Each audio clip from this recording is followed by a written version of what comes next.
Enquête ainsi que tous les éléments qui seront présentés durant la journée.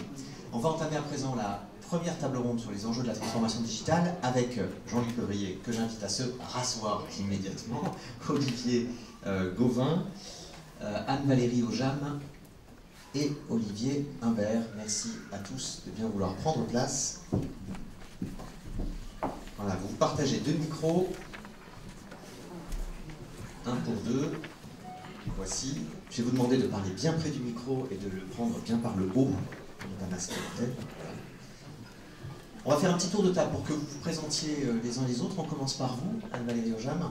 Donc Anne-Valérie Aujam, bonjour. Je suis secrétaire nationale de la Fédération nationale des directeurs de CFA.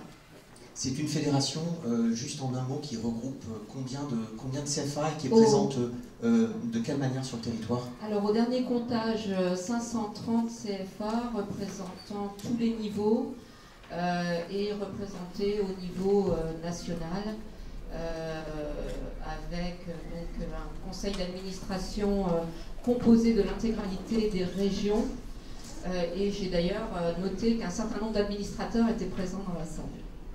Merci.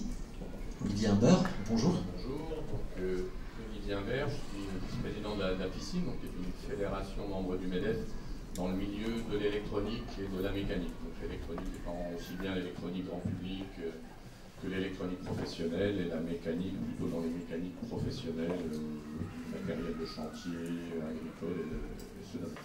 Et également j'interviens puisque j'ai le plaisir et l'honneur de présider un réseau de CFA qui est le réseau du CRETEC, où nous avons des CFA donc, qui sont déployés pour les formations dans le milieu, là, cette fois-ci, de la maison connectée, de la domotique, donc assez proche de tout ce qui est autour du numérique, et également le déploiement de la fibre optique avec les formations des métiers techniques autour de la fibre optique. Votre fédération, la FICIM, est adhérente au MEDEF, par ailleurs. Oui, tout à fait. Olivier Gauvin, bonjour. Moi, je suis Olivier Gauvin, je suis directeur de l'offre de formation pour Calia, et donc dans une de mes missions, c'est accompagner les acteurs de la formation professionnelle, donc les organismes de formation. Les organismes de formation, et notamment dans leur enjeu de digitalisation. Avant, on était plutôt sur la qualité, maintenant, on ne pas, mais on est plutôt sur les enjeux de la digitalisation. Voilà, et on va voir avec vous quels peuvent être les écueils que rencontrent les organismes de formation et que peuvent rencontrer, ou pourront rencontrer demain les CFA. Oui. Et donc Jean-Luc Pevrier. Je suis toujours Jean-Luc Pevrier. Voilà, qui s'est présenté tout à l'heure. Merci à tous les quatre. Alors peut-être pour démarrer cette table ronde sur les enjeux, une réaction rapide de chacun d'entre vous, enfin de vous trois en tout cas, Jean-Luc Pevrier ayant déjà un peu commenté, sur les résultats de cette enquête. Votre rapport d'étonnement, j'aimerais juste que vous livriez votre rapport d'étonnement par rapport aux résultats de l'enquête. Est-ce qu'il y a des éléments qui vous ont un peu surpris? Est-ce que c'est raccord avec ce que vous imaginiez? On va peut-être commencer par vous, Anne-Valérie Aujam, par rapport aux remontées que vous pouvez avoir dans votre réseau. C'est tout à fait en phase, c'est-à-dire qu'en fait, on se rend compte que si on peut appeler ça la mutation digitale, est faite pour grande partie au niveau des services administratifs, communication, etc., mais que beaucoup de choses restent à faire au niveau de nos formateurs. Par contre, il y a un slide, alors je ne sais plus lequel, où on disait qu'un des intérêts ou bénéfices pouvait être la professionnalisation des acteurs. Je pense que la partie professionnalisation des acteurs, notamment des formateurs, je l'ai peu vue. Et si c'est voilà, ce serait l'étonnement que j'aurais par rapport à cette présentation. En fait, voilà, c'est dans le tout dernier slide, lorsqu'on dit quels sont les freins les plus importants. Et dans les freins humains, il y a deux éléments. Il y a la conduite du changement. Et là, ça relève plutôt des directeurs et directeurs adjoints de CFA, la conduite du changement au global dans un CFA. Et le deuxième aspect, le deuxième frein humain, c'est l'accompagnement précisément des formateurs. C'est les deux éléments qui arrivent en premier devant les freins juridiques et financiers. Et ce qui me semble effectivement essentiel au niveau de nos structures. Olivier Humbert.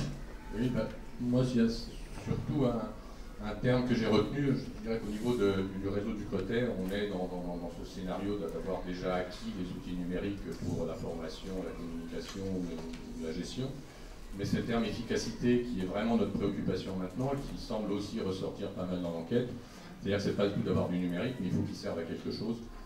qui soit de qualité, et ça aidera aussi à convaincre les apprentis, les formateurs, les entreprises à l'utilisation de cet outil. Donc aujourd'hui, notre souci, il est là, c'est-à-dire faire du numérique pour faire du numérique n'a aucun intérêt. Il faut que ce soit du numérique complémentaire, du numérique transverse, tout ce qu'on veut, mais qui en tout cas apporte une vraie valeur ajoutée, qui fasse mieux que ce qu'on faisait sans le numérique. Donc notre vraie problématique maintenant, elle est sur des outils efficaces, des outils de qualité, et c'est sur ces points-là vraiment qu'on travaille de plus en plus. Moi, étant depuis le début sur l'enquête, en fait, ma première remarque, c'est sur le taux de réponse, en fait, où j'étais très agréablement surpris, ce qui me démontre bien un véritable engagement, un véritable investissement dans les CFA, dans cette stratégie de digitalisation, et ce qui montre, comme pour les organismes de formation, parce que les CFA sont avant tout des structures de formation, que tout le secteur a cet enjeu de digitalisation, et par rapport aux chiffres en eux-mêmes, on voit qu'on est tous au même niveau en termes d'approche, d'enjeux, de stratégie. On a tous les mêmes problématiques. Alors quand je dis on, parce que vous avez tous les mêmes problématiques, et surtout la première, c'est au-delà de la technique ou de l'outil, comme tu disais Jean-Luc, c'est plutôt comment on accompagne les équipes, comment on fait cette mutation dans l'offre et dans toute l'organisation. J'ai une colle pour Anne-Valérie Aujam qui est suggérée par un participant. Vous avez cité 530 CFA adhérents à la FNADIR. Combien de CFA au total? Alors il y a CFA, il y a UFA. Combien de CFA au total en France? Ouais. Avec le micro, Joker. Vous n'avez droit qu'à un Joker pendant cette table. On a le droit de demander un Joker ou appel au public. Alors 1100 CFA, dit Hervé Boulben, directeur général d'Octalia, et 3400 UFA. Alors c'est vrai que dans le cadre des concertations qui se passent actuellement, est annoncé par le gouvernement 1100, il se base sur ce chiffre-là de 1100 CFA. Ce qui laisserait à dire que la FNADIR, c'est la moitié. Alors vous évoquez justement le gouvernement, alors on ne va pas passer une demi-heure sur la nouvelle réforme, etc. Mais je pense qu'il y a quand même un certain nombre d'attentes du public par rapport à les opportunités et les risques qui peuvent découler de la future réforme de l'apprentissage. Quelle est votre vision à vous, FNADIR, par rapport à cette réforme dont on dit que demain, les régions pourraient notamment être dépossédées d'un grand nombre de leurs prérogatives? De quelle manière vous voyez cette perspective, si elle se confirme? C'est une question très compliquée parce que c'est en train de se discuter sur les 4 tables de concertation, et notamment celle qui se déroule en ce moment concernant la gouvernance. Après, si on revient sur des aspects un peu plus problématiques de mutation digitale, la FNADIR, sa position, c'est de demander à ce qu'il y ait un véritable accompagnement par rapport à la fois aux infrastructures, aux outils et aux méthodes. C'est-à-dire d'accompagner à la fois financièrement... C'est moi qui suis tombée sur ce... Non, c'est bon. Ça fonctionne très bien, enfin, je pense. Ça fonctionne bien. On l'entend bien? Oui. Ouais, moi j'ai un retour bizarre, mais bon. Donc en fait, de dire qu'il faut un véritable accompagnement, peut-être avoir quelqu'un qui soit clairement identifié comme étant un support technique, quelqu'un un support pédagogique, alors peut-être en temps partagé, etc., mais qu'il y a nécessairement un accompagnement qui doit se faire, et sans oublier l'aspect outils et infrastructures. Il y a des CFA qui sont dans des localisations où les aspects infrastructures sont entiers. Alors, ouais. Je vais vous donner le mien. Petite question du coup par rapport aux régions. Il y a un certain nombre de CFA aujourd'hui, si je me fais l'avocat du diable, qui remontent un certain nombre de pratiques hétérogènes selon les régions, avec une lisibilité sur les critères qui n'est pas toujours effective, sur les critères de soutien, les critères de financement. La possibilité demain de donner davantage de prérogatives aux branches professionnelles et donc de se rapprocher des besoins des entreprises et des besoins exprimés par les représentants des salariés, a priori sur le papier ça paraît plutôt une bonne chose pour éviter cette grande hétérogénéité. Des ouvertures de classe qui parfois prennent beaucoup de temps, enfin bon, il y a énormément de... bémols, de reproches qui peuvent être adressés au système actuel? Alors là, ça marche bien. La fédération, en fait, elle se veut de fédérer. Donc c'est vrai que c'est une problématique qui est très compliquée parce que on va avoir des branches qui sont très bien organisées, que ce soit au niveau national, que ce soit au niveau régional, et qui vont véritablement, alors je pense à la branche automobile par exemple, à la branche dans le bâtiment, qui donc effectivement vont véritablement animer l'apprentissage et connaissent bien l'apprentissage jusqu'à une échelle territoriale. Par contre, il existe des secteurs d'activité où les branches sont peu ou pas organisées, voire n'existent pas en tant que telles. C'est-à-dire que quand on pense à l'interprofessionnel, par exemple, ça devient compliqué. Donc je pense qu'en fait, il faut, en tout cas la position de la FNADIR, et hier on était en bureau, on a longuement débattu, je pense que tout ça se trouve à un juste équilibre, qu'il ne faut pas écarter complètement les branches, parce qu'effectivement on se rend bien compte qu'il y a des cofinancements qui sont, des animations, des cofinancements, etc., qui sont indispensables, qu'il y a des branches qui peuvent être des modèles et des moteurs pour les autres. À côté de ça, le tout branche, attention à ne pas laisser sur le bord de la route des CFA qui n'appartiennent pas à des branches organisées. Donc voilà, je pense que c'est injuste, enfin en tout cas la position au niveau de la FNADIR est d'être sur un juste équilibre, d'autant plus au niveau de la FNADIR où on a des CFA qui sont de tout type, donc c'est compliqué pour nous d'avoir une position qui fédère tout le monde. Mais voilà, ce serait alors c'est un peu une réponse normande, mais voilà. Olivier Gauvin. Sur la réforme. Non, pour rebondir, je pense que c'est aussi le rôle d'accompagner nos branches, en tant qu'OCA et OCTA, sur cette structuration. C'est aussi un des enjeux, et ce que font aussi les équipes d'Octalia avec les équipes d'Arrêt Nouvelle sur ces enjeux, d'aider aussi nos branches qui peut-être n'avaient pas de politique d'apprentissage avant, puisqu'ils étaient plutôt sur la professionnalisation.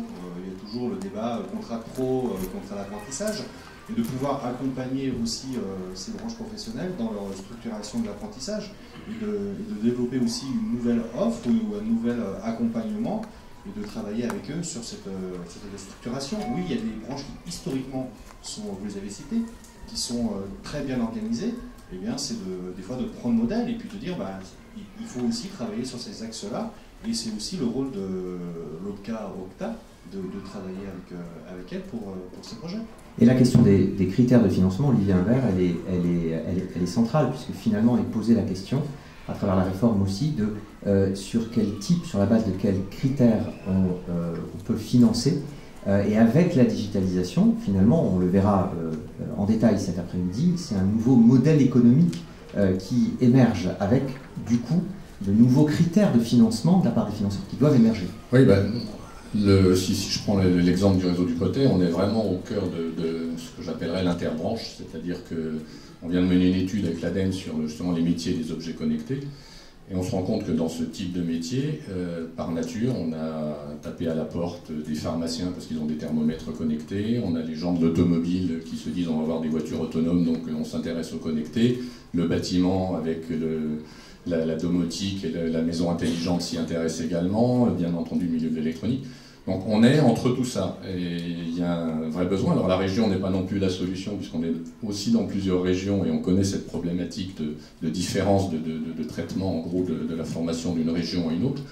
Mais la branche aussi, quand on n'est pas au cœur de cette branche, c'est vrai que c'est une complication pour nous, là, vraiment, quand je parle du réseau du Creutet, un petit peu de faire le tour de tous les organismes et tous les financeurs qui peuvent intervenir, qui souvent, et c'est dans une logique que je comprends parfaitement, vont plutôt vers les CFA de leur branche, déjà parce que l'argent ne coûte pas à flot. Donc nous, on est dans cette problématique avec, dans certains cas, des vraies difficultés de financement sur certains types de métiers, qui pourtant intéressent une variété de branches. Le bâtiment, pour le moment, s'intéresse beaucoup à des titres qu'on déploie sur le domaine de la domotique et de la maison connectée. Bon, très bien, mais on n'est pas un CFA du bâtiment, donc comment s'insérer dans tout ça, comment trouver les bons financements et les moyens, en gros, de faire bénéficier à tout le monde de ça. Donc, c'est en effet entre des discussions entre les branches, des échanges et une intelligence de travail, je pense qu'on n'y arrivera pas autrement. C'est ça, parce qu'aujourd'hui, finalement, on a un dialogue de gestion entre les CFA et les régions pour 5 ans, avec des amenants annuels. Va se construire demain peut-être d'autres formes de dialogue et d'autres critères à mettre en place. Les critères aujourd'hui peuvent exister, mais sont très hétérogènes d'une région à l'autre. Oui, il y a il n'y a pas de bons ou de mauvais exemples. On est en Aquitaine, à Paris, dans l'Est, sur Rhône-Alpes ou autre. Chacun a son style, chacun a des avantages, des inconvénients. Il y a quand même une vraie éducation, entre guillemets, des régions aujourd'hui. Donc, le travail qu'ils ont fait serait peut-être dommage de le perdre par certains côtés. Ils sont déjà aussi dans l'échange avec les branches, donc il y a un travail qui se fait aussi à ce niveau-là.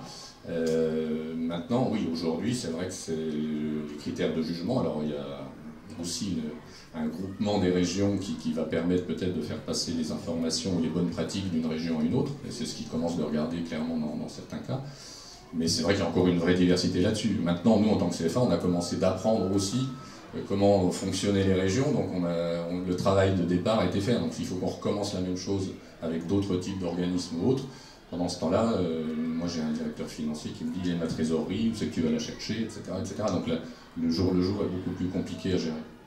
On a vu tout à l'heure dans l'enquête qu'il y avait 3 niveaux, la digitalisation des process de gestion administrative financière, digitalisation de promotion communication, digitalisation de l'offre. Sur les enjeux de promotion communication, il y a environ 2 tiers des CFA qui sont relativement satisfaits, qui ont déjà pas mal de pratiques en termes de site internet, utilisation des réseaux sociaux. Pour autant, il y a des marges de progression importantes. Jean-Luc Pévrier, ça peut être quoi ces marges de progression pour communiquer davantage, plus efficacement, et ça pose d'ailleurs aussi le problème de référents dédiés ou de moyens financiers ou de manque de temps qui sont souvent mis en avant dans les verbatives. Vous avez tout brossé là, compétences, moyens financiers, manque de temps. Non, la question, enfin, sur la promotion, elle est de savoir à qui on s'adresse.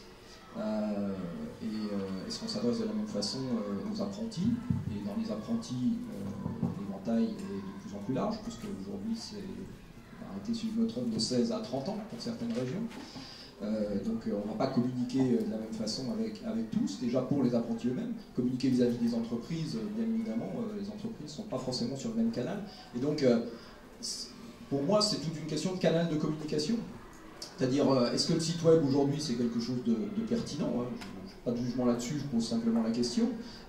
Est-ce que leur envoyer des mails pour une population jeune c'est pertinent quand on sait qu'il y en a à peu près 60% qui ne lisent pas leurs mails? Donc est-ce que c'est le moyen de communication? Je ne parle pas de leur envoyer un courrier parce que la boîte aux lettres il enlève une fois par mois peut-être. Donc la participation à la promotion, c'est pas forcément une question de financement, c'est aussi de choisir les bons outils pour les bons publics et du coup d'avoir effectivement ce qui était dit dans un des verbatives, la bonne compétence en termes de community manager, des gens qui vont savoir adresser par les bons moyens le bon public. Il y a un certain nombre d'outils très différents pour renseigner sur les CFA, sur les journées portes ouvertes, sur tout ce qui se fait en matière d'alternance, des outils qui parfois peuvent être multiples, épars, différents d'une région à l'autre. Il y a une initiative que lance le MEDEF, une plateforme qui s'appelle To My Job, qui va être opérationnelle à partir de janvier 2018. Je vous propose de regarder en vidéo quelles sont les fonctionnalités de mise en relation de cette plateforme qui sera développée en marque blanche à partir de... ToMyJob.com, qu'est-ce que c'est? C'est la première plateforme digitale qui vise à simplifier l'alternance en mettant en relation les jeunes, les entreprises et les centres de formation dans un territoire donné. Ok, mais concrètement, que propose ToMyJob?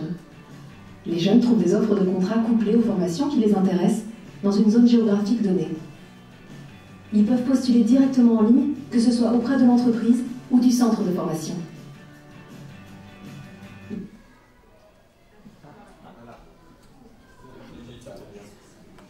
C'est la digitalisation. On va essayer de recaler. C'est une vidéo très courte qui dure 2 minutes. On va essayer de la recaler peut-être. Ouais. On me dit que c'est compliqué.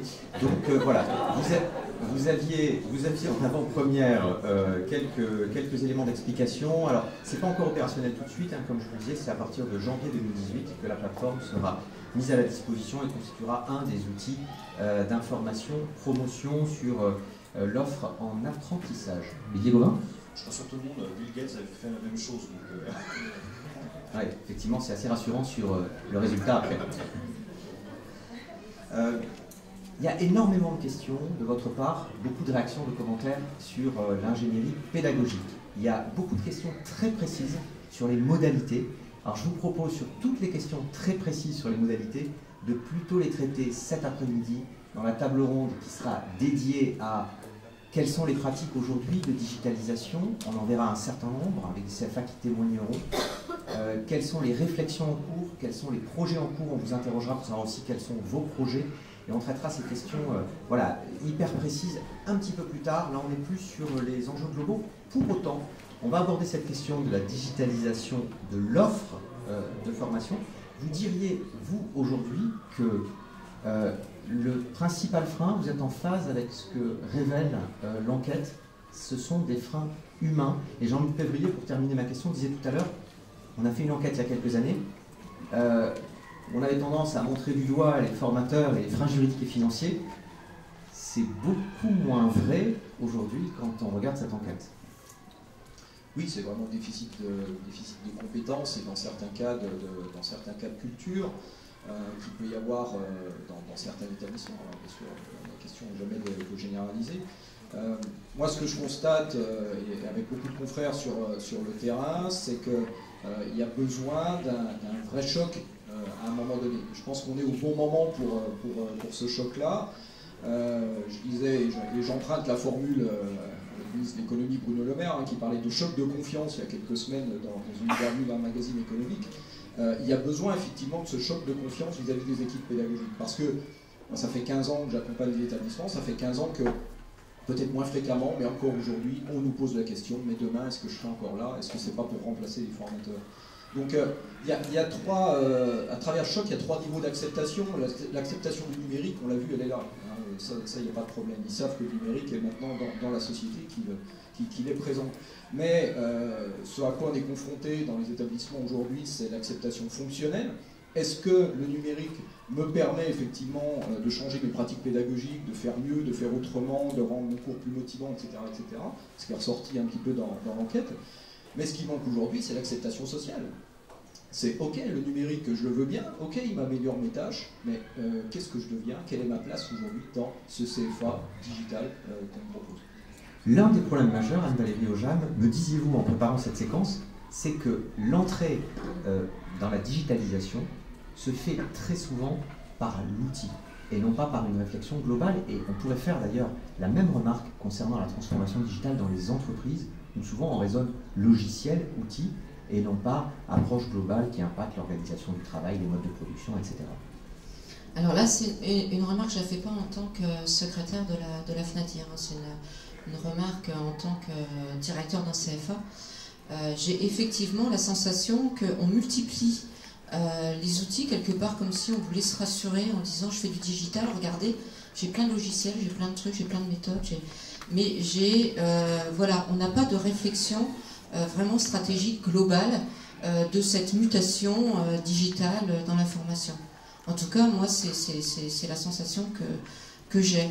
Le parallèle que je faisais avec vous quand vous m'aviez interviewé lundi matin à 8h pour préparer cette table ronde, c'était un parallèle par rapport à la démarche qualité. C'est-à-dire qu'en fait, si on démarre par écrire des procédures, on n'intègre pas une véritable stratégie globale.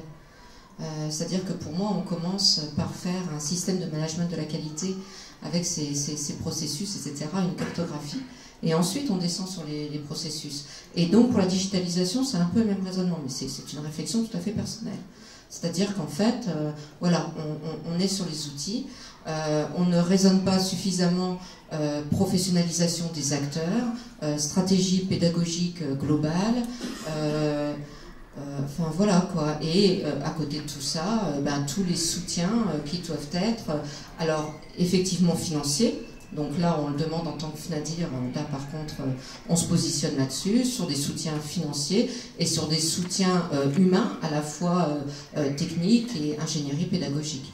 Et vous pensez d'ailleurs qu'il y a à terme, assez rapidement même, un véritable enjeu de certification pour les CFA. D'ailleurs, en lien avec la digitalisation, parce que certains d'entre vous l'ont dit, on l'a vu à travers l'enquête, c'est aussi un moyen d'individualiser les parcours, de muscler les process d'évaluation, etc. Aujourd'hui, selon une enquête que vous avez menée assez récemment, peut-être que vous pourrez préciser la date, on a 32% des CFA qui ont un des 44 labels du CNEFOP. Parce qu'il y a beaucoup de CFA qui en fait font aussi de la formation professionnelle continue, parce qu'ils y ont été incités pour un certain nombre par les conseils régionaux qui y voyaient un apport de cofinancement. Et donc avec le décret qualité qui est arrivé sur la formation professionnelle continue, il y a eu obligation à la demande des OPCA, il y a eu entre autres, il y a eu obligation d'avoir un label et de s'inscrire dans des labels du CNEFOP ou au moins être inscrit sur Datadoc.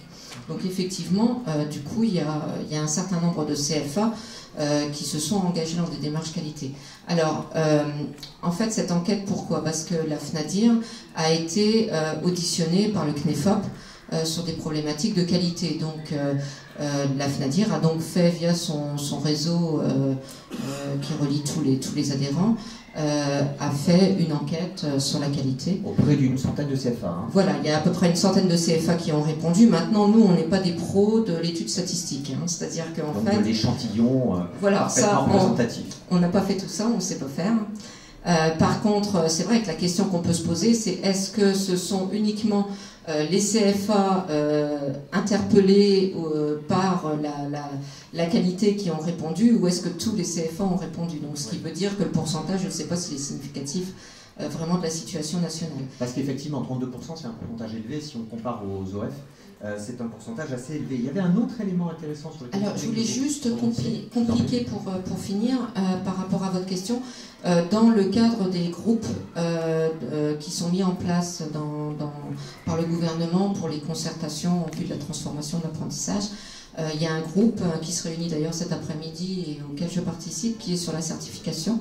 Donc, effectivement, on sent bien quelque part que la volonté est d'aller vers cette certification et sur ces démarches qualité. D'ailleurs, on voit qu'il y a un grand nombre de conseils régionaux qui sont allés vers des procédures de type autodiagnostic ou des choses comme ça. La FNADIR soutient cette démarche-là parce qu'elle permettrait de mettre en place une relation de confiance avec que ce soit nos certificateurs ou nos financeurs, et notamment vis-à-vis des certificateurs, permettrait, comme vous le disiez, de pouvoir aller au-delà, éventuellement de l'individualisation, et donc après un positionnement, une adaptation des temps de contrat. Enfin voilà, donc ça peut être cette certification irait vers une relation de confiance, et une relation de confiance qui permettrait d'aller plus loin vers l'individualisation. Jean-Luc Pévrier. Oui, on parle de certification des CFA. Je pense qu'il est intéressant de regarder aussi, si on ramène ça sur le champ du numérique, la certification des compétences des formateurs. Et ce que je veux dire, c'est que le FOD, qui bien sûr s'intéresse à ça, et c'est dans ses missions d'aider à une certaine lisibilité dans le champ du numérique, a été re-questionné il y a quelques mois, dont par Calia, sur ces questions de certification des formateurs eux-mêmes. Et donc il y a un groupe de travail qui vient d'être mis en place, qui démarre là, et donc pour lequel vous êtes les bienvenus, qui justement visera à définir non seulement les métiers, avoir une cartographie des métiers du numérique dans les organismes de formation. Ça aujourd'hui on ne l'a pas. À côté de cette cartographie, quelles sont les formations qui permettent d'accéder ou de nous professionnaliser vers le numérique pour les formateurs, bien sûr, toujours, et l'idée que le FOD puisse décerner, effectivement, puisse être dispensateur d'un label numérique pour les formateurs. Alors précisément, il y a une question d'un participant. Va-t-on vers un certificat digital dans la certification? Alors, la question toujours au niveau du FOD a été posée par l'un des certificateurs. Moi, je vous donne ma réponse personnelle. Je considère qu'aujourd'hui, le numérique doit faire partie des mécanismes d'un organisme de formation, qu'il soit CFA ou qu'il soit organisme de formation professionnelle. Est-ce qu'on doit être labellisé spécifiquement sur ses capacités numériques? Je pense qu'il y a des champs qui font inclure le numérique dans un champ plus large. Question pour Olivier Gauvin. Combien sont financées les heures d'e-learning, chacun à sa colle, par la région et ou les OPCA? La région, je ne sais pas. Pour les autres, en fait, la formation à distance n'est qu'une modalité. Je le répète à chaque fois, c'est que c'est pas plus, moins ou autant financé qu'une heure en présentiel, parce qu'on a toujours cette logique de présentiel, donc c'est financé au même type qu'une action de formation. Et le financement, si c'est dans le cadre du CPF, de la période de pro, du contrat de pro ou autre, on est sur les mêmes taux, on ne va pas faire de différence. La seule différence, et on en parle souvent avec le FOD ou avec d'autres acteurs, je pense que il y a des choses qui ont évolué. Par exemple, maintenant, comme vous le disiez, en formation professionnelle, on parle du forfait parcours. On se détache du nombre d'heures, on est plutôt sur une logique de jalon. Donc, en fait, la logique de la formation, enfin du e-learning ou de la formation à distance rentre ou va devenir un peu la règle dans tous les systèmes de financement ou de prise en charge. Donc, ce qui va permettre aussi d'individualiser, de personnaliser les parcours sans être obligatoirement sur il doit faire 40 heures parce qu'il doit arriver à tel niveau. Non, il doit atteindre un niveau. La route qu'il doit prendre pour y arriver, peu importe, il va y arriver. Et c'est ça qu'on va devoir aller évaluer. Et je pense qu'on va revenir sur le cœur du métier de la formation, de l'apprentissage, c'est l'acquisition de savoir. Et comme on le disait, comme vous le disiez tout à l'heure, sur la qualité, pour être baigné dedans depuis 3 ans, avec le Datadoc, le décret qualité, pour moi, c'est ça c'est le premier enjeu. Le deuxième enjeu, c'est l'évaluation. C'est pas parce que vous avez le meilleur process qui a été mis en place, qui est déjà la bonne première étape. L'idée, c'est est-ce que le stagiaire, l'apprenant, l'alternant, vous l'appelez comme vous le voulez, a acquis quelque chose, est capable de le mettre en œuvre dans des situations professionnelles. Et est-ce que c'est mieux à distance, en présentiel, avec de la réalité augmentée, de la réalité virtuelle, du présentiel augmenté? C'est ça qu'il faut aussi aller évaluer. Et là-dessus, sur l'évaluation, Olivier Humbert, est-ce qu'on ne peut pas dire, vous qui avez à la fois la casquette de chef d'entreprise et en même temps d'administrateur de CFA, que c'est un des domaines où les marges de progression, pour dire les choses comme ça, sont les plus fortes, un peu à l'instar de ce qui se passe aussi pour les organismes de formation, où finalement on a, c'est loin d'être systématisé, les tests de positionnement en amont, l'évaluation après, c'est souvent de l'évaluation à chaud, encore souvent en présence des formateurs, il y a rarement d'évaluation à froid, enfin bon, je fais un peu un grand trait, mais... Là, on rentre sur la qualité, en gros, de la formation. Hein. C'est-à-dire qu'une formation sans évaluation, je pense qu'elle ne sera pas qualitative. Il y avait juste, je voudrais revenir quand même sur un point, c'est que on parlait du numérique, de l'arrivée du numérique dans les outils de travail. Le problème, et je le vois dans l'entreprise comme dans les séries de formation, on est trop dans la notion d'imposer du numérique. Et si justement on a des problèmes d'acceptation, c'est parce qu'on impose des choses à des formateurs, on impose à des administratifs, on impose aux apprentis numériques. Il ne faudrait pas que ça aille jusqu'à ce que la certification impose aussi de passer par un outil numérique ou une passerelle numérique à un moment ou à un autre. Donc il faut là aussi rester, on va dire, dans un juste milieu, parce que plus on imposera, moins on aura d'acceptation. Donc c'est aussi le danger aujourd'hui. Moi je le vois là par rapport à mes adhérents d'entreprise. Si on est dans le domaine des TPE ou des PME, ils sont des SDF du numérique ou des frustrés du numérique parce qu'ils disent je suis pas encore au numérique et il faut que j'y passe, et ils y vont à contre-cœur, ils y vont mal. Donc il faudrait pas qu'on fasse la même chose dans la formation en disant si t'es pas dans le numérique, t'es has-been quelque part. Il y a un juste rapport à trouver. Au prétexte de prendre le train en marche de la digitalisation, il ne faut pas se précipiter sur n'importe quel outil ou se dire il faut à tout prix mettre en place un ou deux outils, mais partir. On est convaincu du numérique, on a déjà un petit peu débroussaillé ce terrain et donc en effet la qualité est beaucoup plus là. Donc la bonne nouvelle pour ceux qui ne sont pas encore passés, c'est que ce sera plus facile et de meilleure qualité. Mais il ne faut pas aller jusqu'à en effet avoir cette imposition ou ce diktat sur le numérique. Olivier Gauvin ? Moi, je voulais dire la même chose qu'Olivier, c'était lié au prénom. C'est pas, on peut pas, on en revient à ce que vous disiez tout à l'heure, c'est un enjeu stratégique de l'entreprise ou de l'organisme de formation. Et on a souvent vu, alors à l'époque, moi, il y a 15 ou 17 ans, maintenant, tout le monde voulait un centre de ressources, donc toutes les entreprises ont créé des centres de ressources. Ils avaient des magnifiques ordinateurs qui n'ont strictement servi à rien. Enfin, il y avait 2 personnes qui faisaient de temps en temps. Il ne faut pas que le digital soit la même chose. Il y a les années d'avant, il y a beaucoup d'organismes de formation qui ont investi dans des solutions e-learning, dans des LMS, dans des solutions qui étaient super. En face, personne ne l'achetait, donc en fait, c'était un investissement, pour moi c'est un coût là, dans ces cas-là. Et puis ça a fait aussi beaucoup de dégâts. C'est-à-dire qu'il y a beaucoup aussi de gens en interne qui ont dit, en fait, des formateurs ou même d'autres, qui ont dit ça sert à rien. De toute façon, on ne l'utilise pas, les gens ne le veulent pas. Et c'est peut-être aussi pour ça que quand vous disiez dans la slide, il y avait 17 ou 18% de l'externe qui disaient que c'était un frein, que l'employeur, c'était le terme, ne voulait pas de e-learning, mais c'est aussi ça. Je répète que quand on voit des personnes, il y a encore des gens qui vous disent qu'on ne peut pas apprendre avec la formation à distance. On est aussi à ce niveau-là parfois. Et donc il y a aussi toute cette démocratisation, tout cet accompagnement, et vous le disiez, nous on accompagne beaucoup les TPE-PME, puisque sur les 70 000 entreprises adhérentes, la majorité sont des TPE-PME. Eh bien il faut aussi faire de la démocratisation et expliquer en quoi c'est un avantage, mais pas tout digitaliser. Je vais vous proposer d'utiliser à nouveau l'application Dicast pour faire un petit état des lieux dans la salle de votre avancement par rapport à la digitalisation de l'offre de formation, mais bien sûr l'offre. Où vous situez-vous aujourd'hui dans vos pratiques de digitalisation? Et on vous propose 3 types de réponses. Phase de lancement, vous écrivez lancement, développement ou consolidation. Lancement, développement ou consolidation. Je vous laisse quelques dizaines de secondes pour indiquer où vous pensez en être.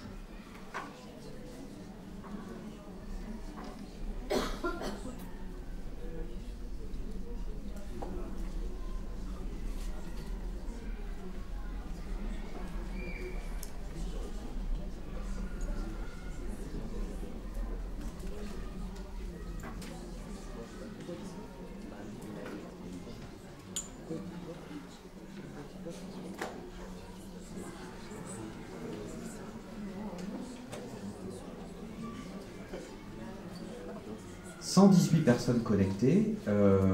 Entre-temps, donc le taux de connexion a fortement augmenté. Je pense à peu près toute la salle qui était limitée à 110, 120. Je vous laisse encore quelques secondes pour donner votre avis.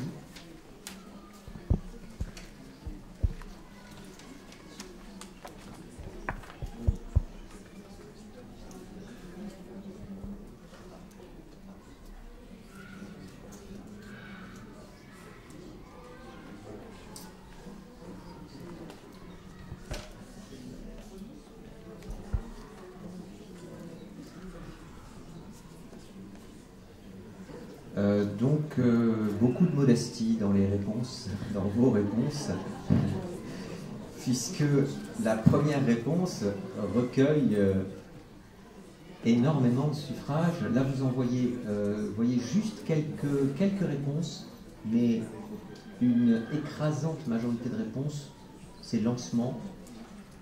Pour l'instant, je n'ai pas vu sur ma tablette de contrôle de consolidation. Ah, il y en a une.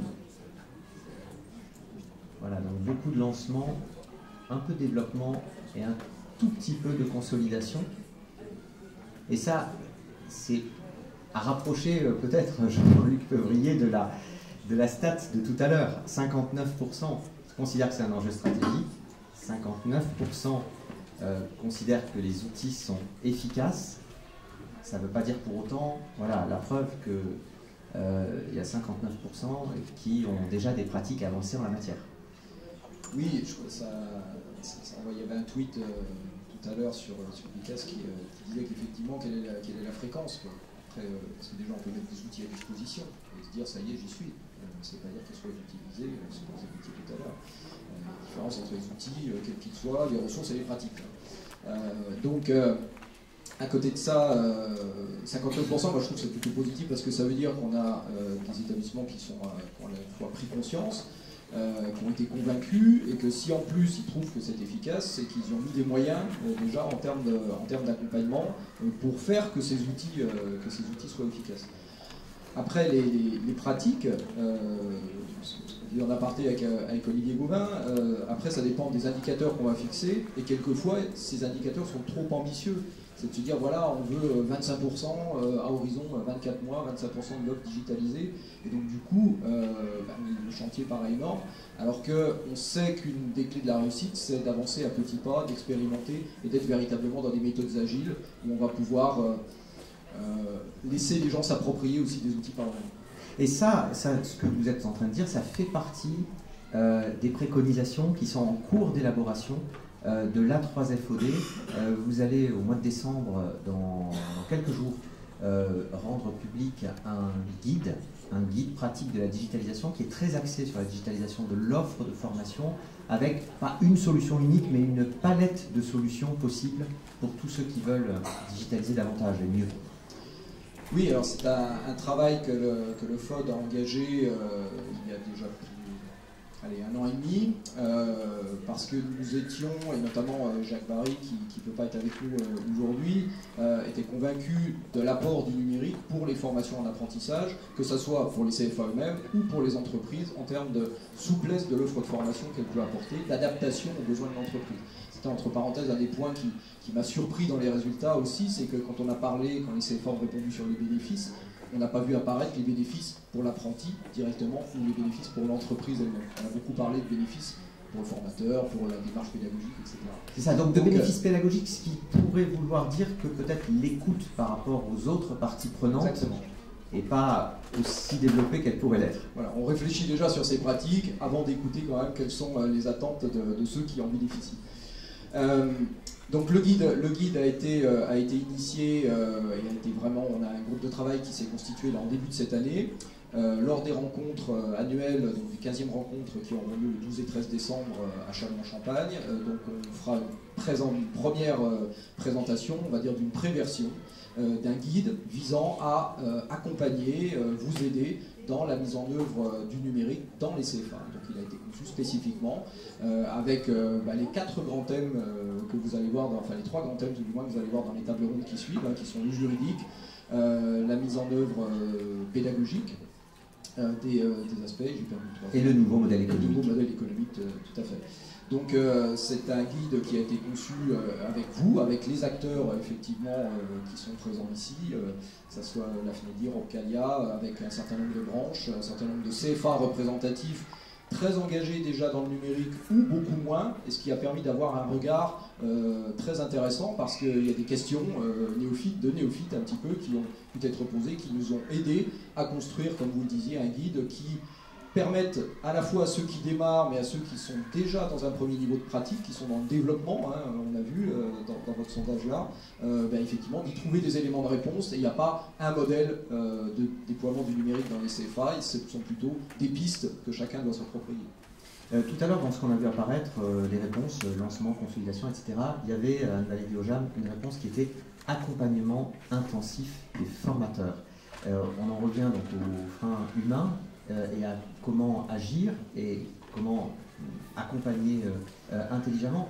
Jean-Luc Pevrier disait tout à l'heure, il faut que ce soit une réflexion portée par tous, globale, avec une acculturation, sans pour autant avoir des objectifs trop ambitieux. Pensez-vous aussi que, certes, la réflexion doit être globale, mais en même temps, il faut expérimenter sans vouloir, dès le départ, digitaliser tout le process? Je pense que l'accompagnement, c'est indispensable. Je pense qu'il faut lever les freins aussi qui sont techniques de l'utilisation des outils. Alors ça, pareil, c'est en tant que directeur de CFA que je m'exprime, c'est-à-dire qu'en fait, on peut avoir, et c'est pas obligatoirement générationnel, on peut avoir des formateurs qui vont à reculons, tout simplement parce que face à leur classe, s'ils ont un problème technique, ça les terrorise, quoi. Donc ils veulent être et ce que je peux comprendre tout à fait, c'est-à-dire qu'en fait ils sont devant leur auditoire et ils ont envie d'être en maîtrise. Alors du contenu du cours, ça je me fais pas de soucis pour eux, mais par rapport à l'utilisation des outils qui peuvent du coup impacter de façon tout à fait négative leur cours, quoi. Si jamais tout s'arrête parce que ils sont dans le cadre d'une visio ou je sais pas quoi et que il y a un problème technique. Donc je pense que l'accompagnement il doit être technique et puis un accompagnement qui est par rapport aux pratiques professionnelles, c'est-à-dire que c'est une vraie mutation des métiers pour eux aussi. Et cette mutation-là, elle ne peut pas se décréter comme ça. On ne peut pas leur dire bon bah maintenant c'est digital à tel pourcentage. Je pense que le numérique doit avant tout être un outil, un support. L'objectif c'est avoir de l'efficacité au bout. Ce n'est pas décréter l'utilisation du digital, mais c'est véritablement un outil qui va venir apporter du plus par rapport à leur pratique. Et en même temps, on dit un outil, mais il y a une telle multitude de solutions qu'aujourd'hui, on sent bien que beaucoup de CFA sont un peu perdus, rêveraient d'avoir une cartographie des outils avec les fonctionnalités, les coûts, etc.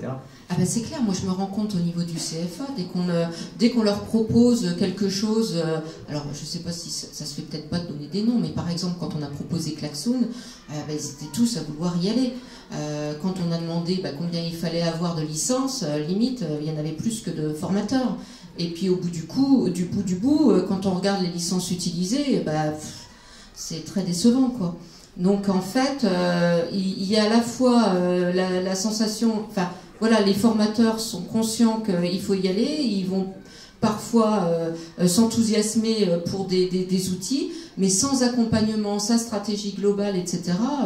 C'est du ponctuel, c'est de la juxtaposition d'outils, en l'occurrence, sans obligatoirement aller mesurer ce que vous disiez tout à l'heure, tout à fait justement, l'efficacité apportée par tout ça, parce que du coup, c'est qu'un coup. Hein, et voilà.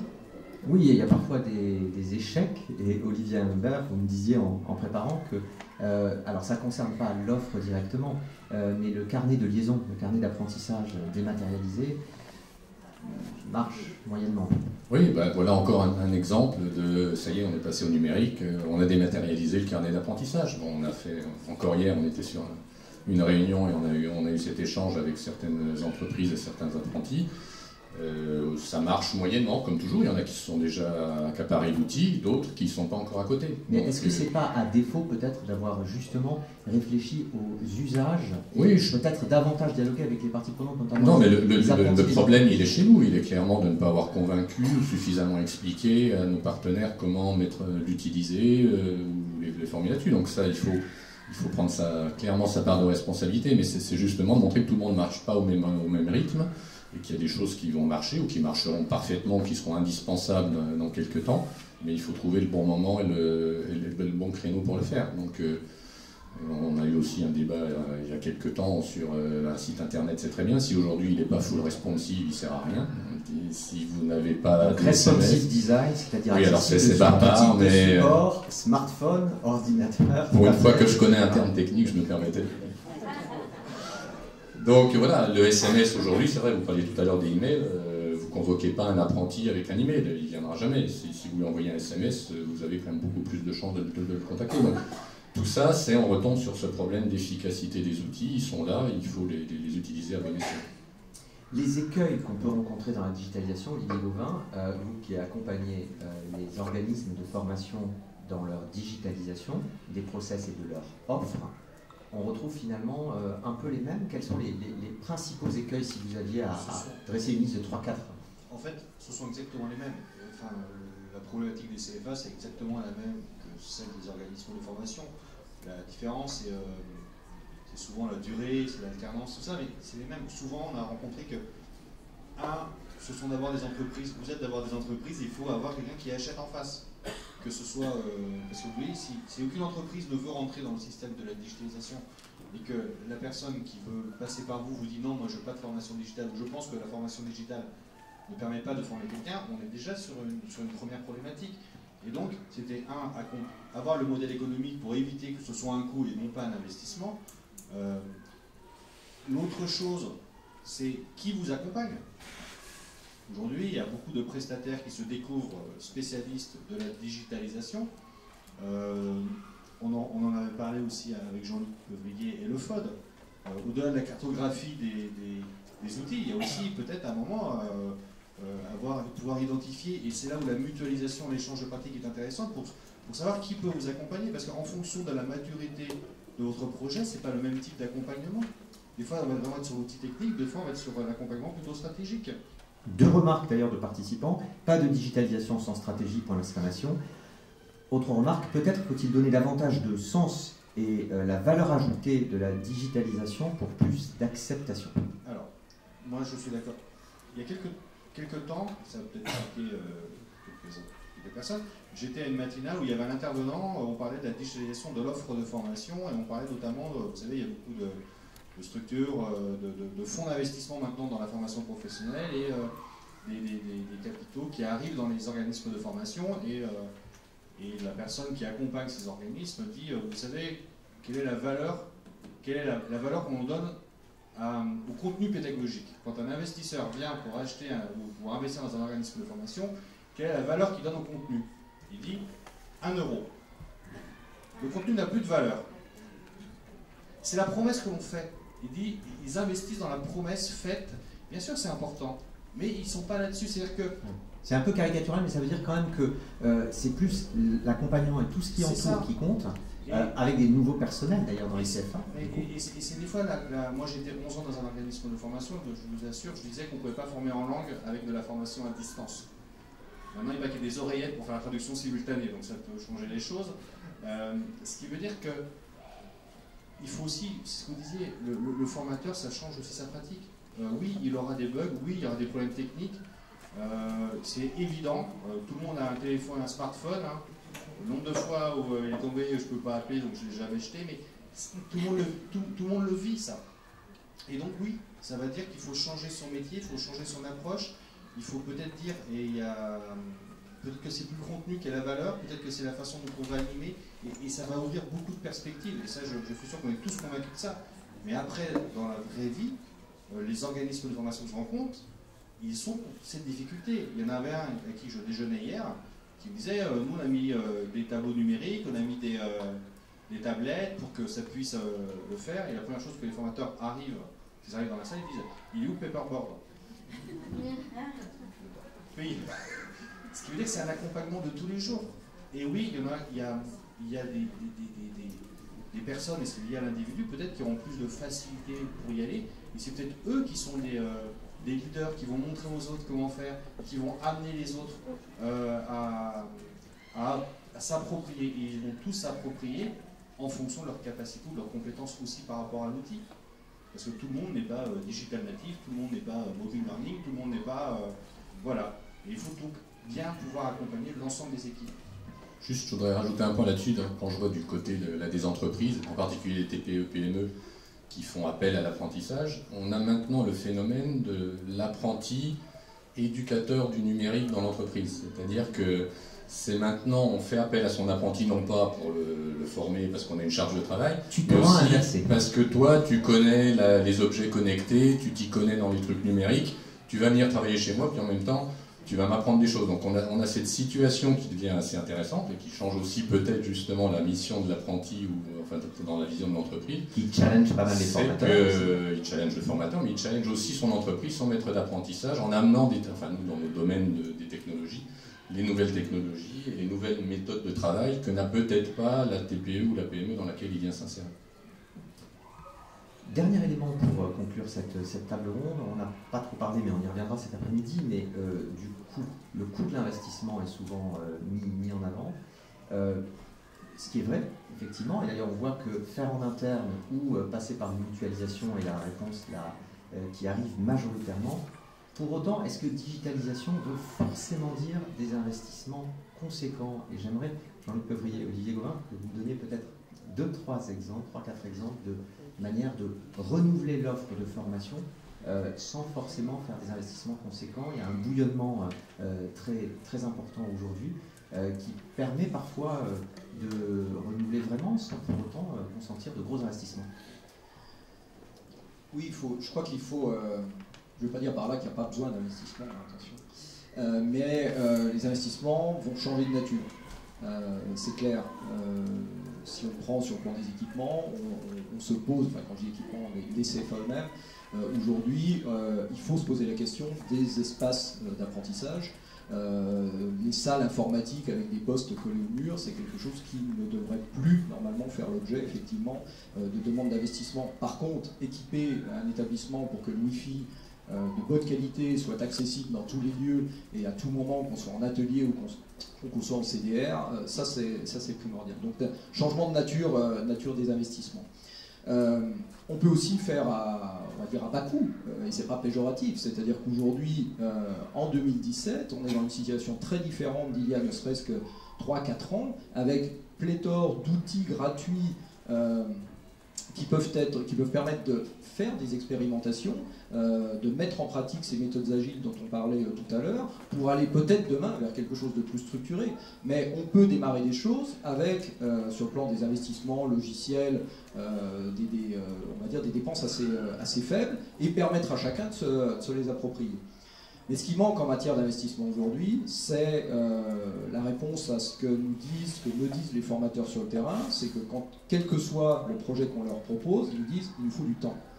Et ce temps à repenser les pratiques pédagogiques, à rescénariser complètement leur parcours de formation qui déroulait depuis des années, il ne peut pas être fait uniquement dans les temps de préparation qui leur sont aujourd'hui octroyés.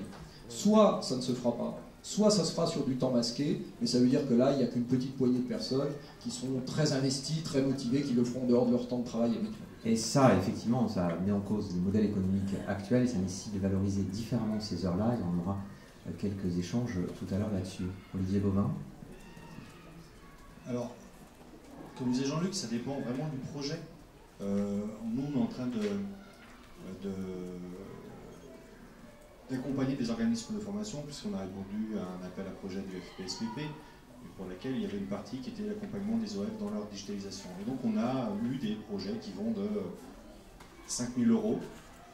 On n'est que sur l'outil, l'accompagnement, on n'est pas sur la formation, c'est ce que je disais, on n'est pas sur la formation, le temps, mais voilà, à des projets qui vont faire 40, 50 000 €. Alors est-ce que c'est beaucoup, est-ce que c'est pas beaucoup? Je n'ai pas de jugement de valeur par rapport à ça. Mais ce qu'il faut dire, c'est qu'à partir de là, on me disait dans le modèle économique, c'est que l'investissement maintenant il est avant, que la première heure, si on est dans le modèle économique actuel avec la digitalisation, c'est qu'il y a quelque chose qui ne se concorde pas en fait. Parce que l'investissement se fait avant que l'heure de formation se fasse.